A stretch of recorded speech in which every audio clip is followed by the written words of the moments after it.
আসসালামু আলাইকুম। তথ্যঘরে আপনাদের স্বাগত।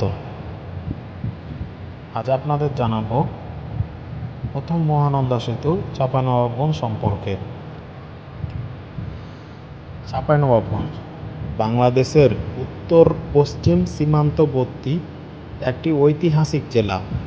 পদ্মা মহানন্দা নদী বেষ্টিত এই জেলার যোগাযোগ ব্যবস্থার একসময় নদীপথই ছিল প্রধান ভরসা, কিন্তু 1970 দশকে নির্মিত প্রথম মহানন্দা সেতু বদলে দেয় এ অঞ্চলের যাতায়াত ও অর্থনীতির চিত্র।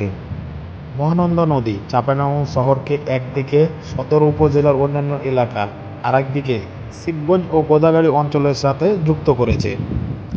নদীর দুই তীরের মানুষের দীর্ঘদিনের স্বপ্ন ছিল একটি স্থায়ী সেতু। সেই স্বপ্ন পূরণ হয় 1978 সালে, যখন সরকার মহানন্দা নদীর উপর প্রথম সেতুটি নির্মাণের কাজ শুরু করে। বাংলাদেশ সরকারের তত্ত্বাবধানে এবং সড়ক ও জনপথ বিভাগের বাস্তবায়নে সেতুটি সম্পূর্ণ হয়। উদ্বোধনের পর এটি দ্রুত জেলার প্রধান যোগাযোগ পথে পরিণত হয়। প্রথম মহানন্দা সেতু।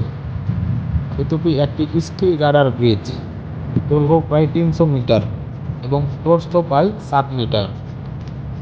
সেতুর ওপর দিয়ে সহজে চলাচল করে গাড়ি, বাস, ট্রাক এবং পথচারী। এতে নদীর প্রবল স্রোত ও বর্ষাকালে পানি উচ্চতা সহ্য করার জন্য মজবুত কংক্রিটের পিলার ব্যবহার করা হয়েছে। সেতুর নকশায় গুরুত্ব দেওয়া হয় টেকসই ও নিরাপত্তা মান বজায় রাখতে। সেতুর আগে চাঁপাইনবাবগঞ্জ শহর ও পাশের এলাকার মধ্যে যাতায়াত ছিল নৌকা নির্ভর।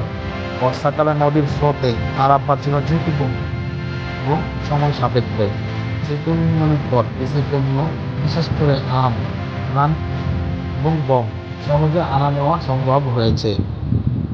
স্থানীয় ব্যবসা, শিক্ষা, স্বাস্থ্যসেবা সব ক্ষেত্রে এসেছে দ্রুত পরিবর্তন।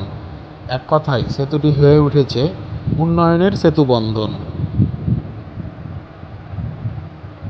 বিগত কয়েক দশকে সেতুটি চাঁপাইনবাবগঞ্জের উন্নয়নের নীরব সাক্ষী। তবে সময়ের সাথে সাথে এর ওপরে চাপ বেড়েছে। যানবাহনের সংখ্যা বৃদ্ধি, অতিরিক্ত লোড এবং বয়সজনিত কারণে এর কিছু অংশে সংস্কারের প্রয়োজন দেখা দিয়েছে। এ কারণে বর্তমানে সেতুর পাশে নির্মিত হচ্ছে দ্বিতীয় মহানন্দা সেতু, যা আধুনিক নকশায় তৈরি হয়ে আরও দ্রুত যান চলাচলের সুযোগ দিবে। প্রথম মহানন্দা সেতু শুধু ইট পাথর আর লোহার কাঠামো নয়, এটি এই অঞ্চলের উন্নয়ন, আশা এবং যোগাযোগের প্রতীক। চাঁপাইনবাবগঞ্জের ইতিহাসে এর গুরুত্ব চিরকাল অম্লান থাকবে। আজকে এ পর্যন্তই। সাথে থাকার জন্য আপনাদের ধন্যবাদ।